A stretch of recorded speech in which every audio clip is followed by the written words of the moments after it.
Hello everybody, Disciple here with Overwatch Curios. During the course of Overwatch's history, there have been some incredibly overpowered heroes that dominated the meta and were in need of some serious tuning. Some of these heroes had an insane kit or were just simply amazing combined with other particular heroes, or they just had silly mechanics that made them extremely deadly. Some people complain about this hero or that hero being OP in today's game. Let's take a look at the really imbalanced heroes from the past and what made them so insane. Remember that although Overwatch is a fairly young game, the beta is a part of the game's history as well, so we can go back all the way to 2015 to compare to how the game is to today, and it certainly had a lot of changes. Before we get into the list, there are a few honorable mentions that need to be talked about, REINHARDT being our first one. His original Earth Shatter was 100% stronger and was 66% wider than it is now. It was meant to be a setup for a major push or defense using other heroes' ultimates and abilities as well. However, with how powerful it was, he would just use it to one-shot heroes with a smaller health pool and render everyone else as good as dead for the rest of his team to sweep up casually. It wasn't until early 2016 when the beta returned that he was tuned down to a much more appropriate level for a tank, and ult charges were nerfed as well, making it a much more balanced ability. Another noteworthy mention isn't one hero but a combo that was incredibly hard to deal with. When Ana was released, they realized how insane Genji was in combination, but nobody really played her since she was difficult to learn and much weaker on release. However, once she was buffed and began seeing play, the combo began to see use very frequently in high level and competitive play. This was before the great Genji nerf of 2016 where they removed triple jump and the quick melee combo and nerfed down his ultimate a bit. Everyone who watches competitive Overwatch has heard of the NANOBLADE, which is the nickname for Ana and Genji's ult combination in today's meta. Imagine a Genji and Ana even stronger than today's versions, and you can start to see what made this combo nearly unstoppable. Now onto the real list. Mercy's always been a solid pick for just about any map in any meta, but nowadays she's not quite the strongest support. In beta, however, she gave her team quite a few benefits that she doesn't have today, and they made her a must pick for just about any map, and the biggest one was her resurrection range. It was set to a massive 40 meters, and you would find Mercy players sitting basically halfway across the point, hidden away from the objectives, just rezzing their entire team with little or no consequence, since the enemy team probably didn't even see her. The ultimate was instant, so even if you did happen to catch her out of position, killing her before she rezzed was extremely difficult. Her damage boost was also considerably stronger than it is today, buffing damage by 50% instead of 30%.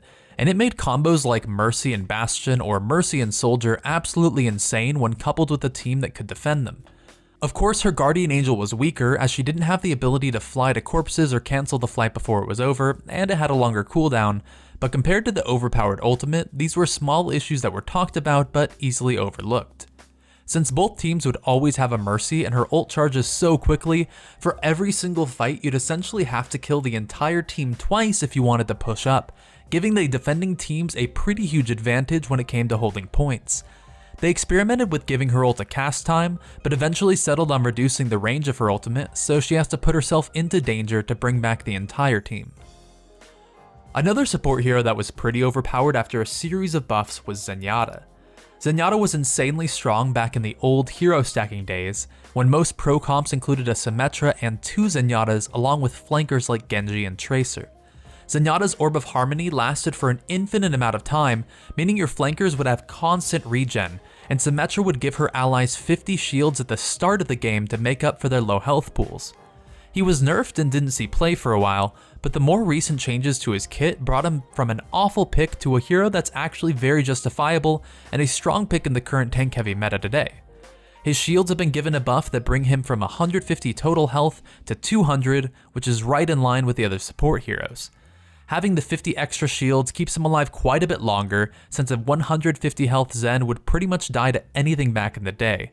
The fact that most of his health is in shields as well means that he has great self-sustain, keeping him independent from another healer for the most part.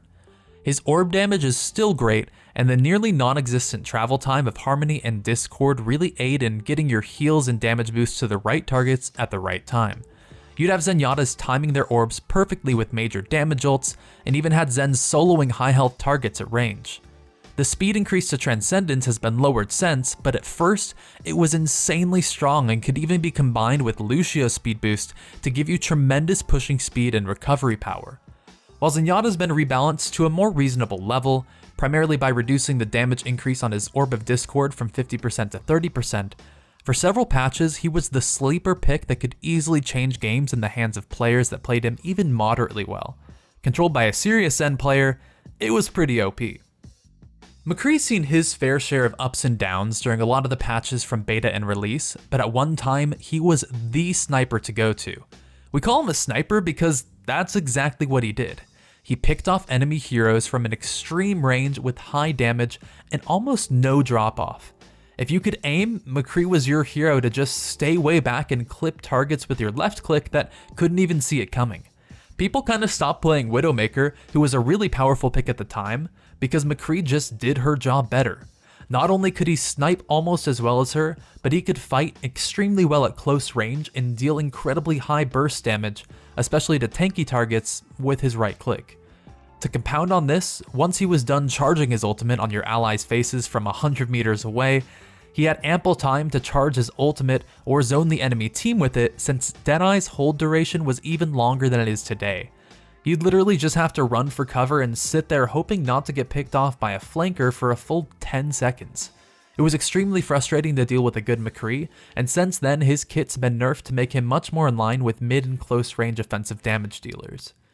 Ana had a very underwhelming release, and it was mostly because of her difficulty. Support players weren't used to her very active style and the difficulty of switching targets between healing and boosting allies to damaging and disabling enemies. She was also a bit weaker than now, and Blizzard gave her several buffs to increase her play. Quickly, the player base figured out that while she was very handy on her own, combining her with certain heroes made her an absolutely OP, meta-defining hero that shaped and is currently shaping the meta based solely around her ultimate combos. She was the essential hero to have in combination with the double and triple tank metas, and even before that, when the comps were very flanker heavy, she'd be used to enhance Genji, Reaper, and Soldier 76 for team-wide insta-wipes all over the place. Why pick someone like Mercy when Ana has more single target healing, more reliable damage, and an insane amount of utility? You don't really need to resurrect your team if they're all still alive at the end of a fight, and with the combined power of Ana's healing and ultimate, she makes that happen more often than not. She's recently been nerfed a bit to combat her status as a must pick, but the combos are still extremely powerful. The only reason Ana wasn't number 1 on the list is the fact that her main strength relies on the rest of the picks on the team. Coming in at our true number 1 is WIDOWMAKER, the single most terrifying hero to put in the hands of a top level player. A good sniper is always a pain to deal with, but back in the beta phase 1, WIDOWMAKER was so overpowered that you'd have members of the enemy team leave before the match even began on certain maps if a Widow was chosen. In those days, you could choose to avoid a certain player if you didn't enjoy playing with them, and this led to a Widow main going hours without matches because the enemy team found him so terrifying to play against. Sure, player skill comes into account, but no other hero has been quite that singularly dominating. She was very scary in the beginning, and her kit has been changed drastically to help balance her out. First off, her scope shots on bodies did a lot more damage than they do now. Currently, her scope shots do 100 damage with a 3x multiplier on headshots, but she used to do 150 damage with a standard 2x multiplier.